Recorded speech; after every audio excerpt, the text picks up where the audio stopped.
Right, maybe this time I can get this video recorded. So Christians get a lot of their ideas from pop culture and classical literature, and it really forms a lot of what we believe about heaven and hell and death. And so in watching The Case for Heaven, did it change any of my ideas? Did it give me any answers? Let's talk about that. My name is John, your Gen X grandpa. I am reviewing The Case for Heaven. It's a documentary film about life and death and heaven and hell and what happens after we die. Let me read the synopsis to you and then we'll get into the review. We all want to know what happens after we die. In The Case for Heaven, best-selling author and investigative journalist Lee Strobel explores the evidence for the afterlife in order to address man's biggest fear, death. It's inspired by his own brush with death, and Strobel searches for answers to the most profound questions we all have about heaven, hell, and near-death experiences. Featuring interviews with experts and skeptics, The Case for Heaven will challenge, encourage, and inspire as Strobel dares to probe the most important question: is there a heaven, and can we prove it? The Case for Heaven features interviews with best-selling author John Burke, world-renowned pastor Francis Chan, and the late evangelist Luis Palau, as well as a bunch of others. Okay, so what is this animal?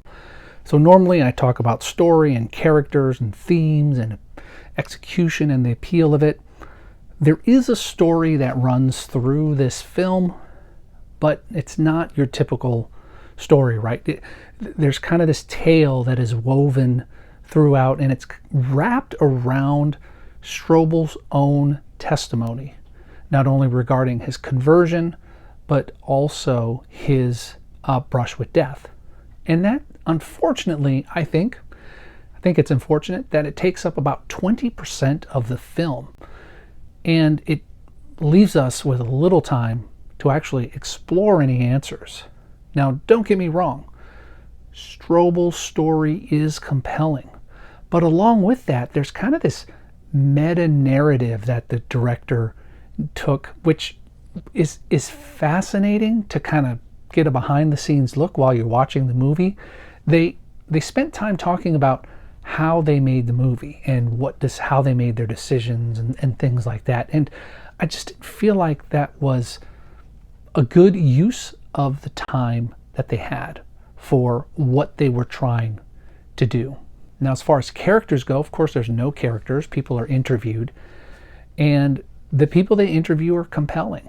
Their stories are compelling. Their stories are inspiring, and their stories some of them tell of near-death experiences, and some of them just tell about what they think about death. They never really provide evidence for the case for heaven, that heaven exists. I never really felt like the profound questions that the synopsis indicates are going to be answered were actually answered by anyone that was interviewed. Now, what about the theme? So in The Case for Heaven, one of the big questions that is asked is what happens after we die? And unfortunately, what happens in this film is things are kind of skirted around the answers. We don't get a definitive answer. And you would think with a movie with the title, The Case for Heaven, we would get a definitive answer. And I don't really feel like we get that. We get, again, I'm going to say it again, I'm going to use this word a lot, we get compelling stories. We get emotional stories about near-death experiences.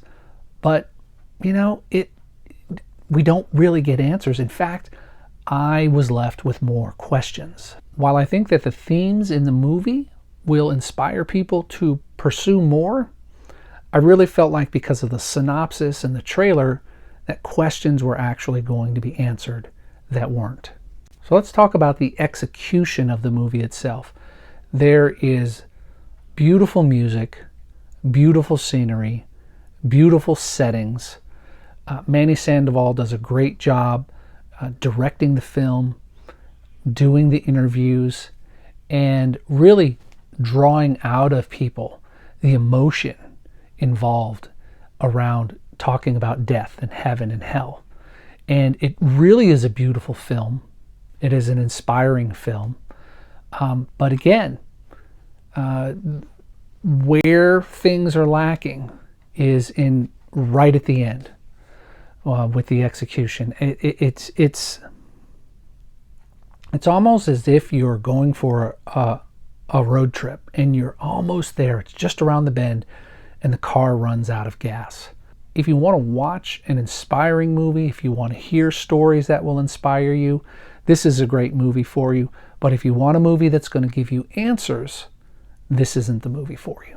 So there are a lot of personal accounts and beliefs about Christian celebrities, if you will, and those are great. They're fantastic.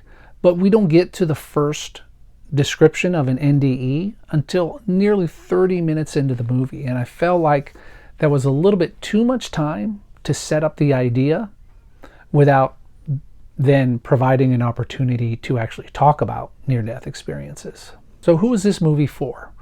Well, you can watch it now on Pure Flix, so I think it's pretty obvious that it is for a Christian audience or people who are looking for faith-friendly or faith-filled and family-friendly movies.